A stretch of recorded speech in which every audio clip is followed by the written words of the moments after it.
कानपुर मामले पर सामना में उत्तर प्रदेश हुकूमत की नुक्ताचीनी की गई है।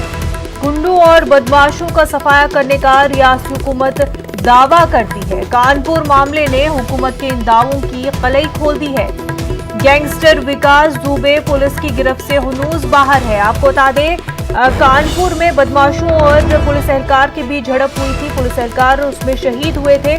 तो शिवसेना के इदारा सामना में उत्तर प्रदेश हुकूमत की नुक्ताचीनी हुई है इस पूरे मामले को लेकर के। उसमें लिखा गया है कि गुंडों और बदमाशों का सफाया करने का रियासती हुकूमत दावा करती है, लेकिन इन दावों की कलई खोल दी गई है।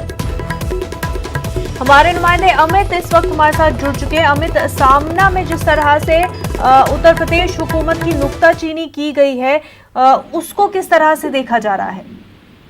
लेकिन निश्चित तौर पर सामना में उत्तर प्रदेश सरकार पर निशाना साधा गया और कहा गया कि उत्तर प्रदेश को उत्तम प्रदेश कहा जाता है, लेकिन अब उत्तर प्रदेश पुलिस के खून से लथपथ हो गया।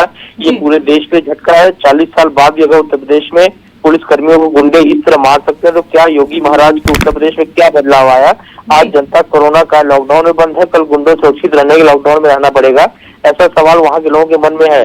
सवाल कई है जिनका जवाब योगी सरकार को देना है, क्योंकि उत्तर प्रदेश को उत्तम प्रदेश कहा जाता है।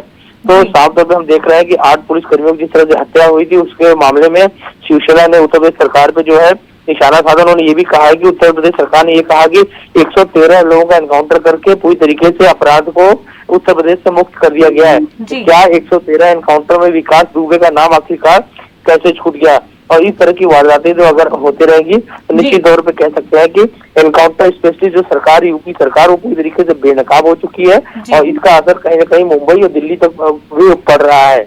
जी बिल्कुल अमित, बेहद शुक्रिया।